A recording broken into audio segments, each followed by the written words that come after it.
Welcome. Today, we explore a tradition deeply rooted in respect and recognition, the land acknowledgement. Here in Canada, this practice is more than a formality. It's a profound act of acknowledging the first people of this land. Imagine standing at the heart of a bustling Canadian city. Beneath the modern landscape, there's a rich history that stretches back thousands of years, a history belonging to Indigenous peoples, the original stewards of these lands. As we begin gatherings or public events, we often start with a land acknowledgement. This isn't just about respecting tradition, it's about recognizing the enduring relationship that Indigenous peoples have with their traditional territories. Why is this important, you ask? Well, first, it's about recognizing rights and history.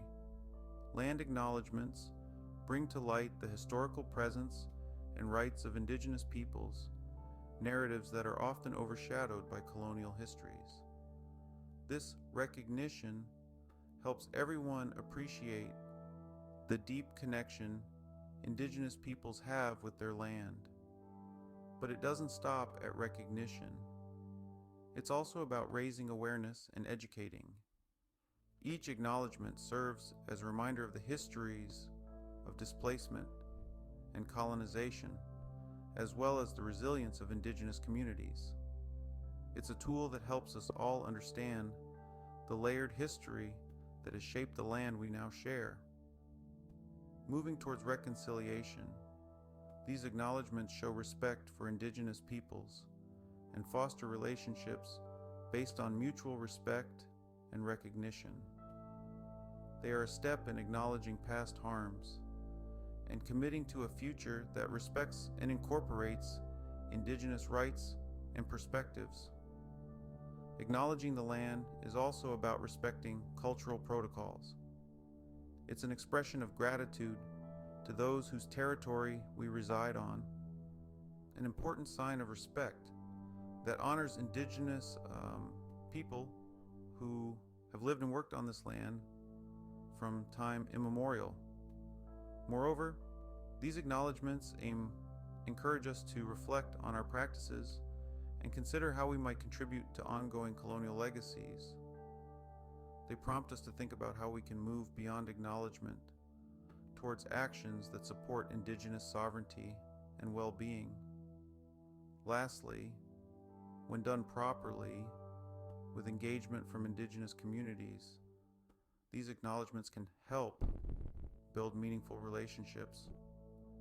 They can be a starting point for fostering collaborative and respectful engagement, partnerships, and meaningful reconciliation. In essence, land acknowledgements are not just ceremonial statements.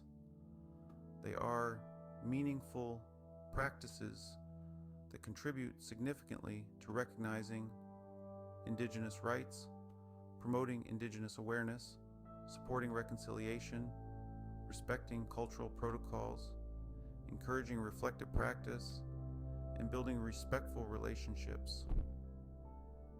As we continue to navigate our paths in these shared spaces, let us remember the significance of these acknowledgements.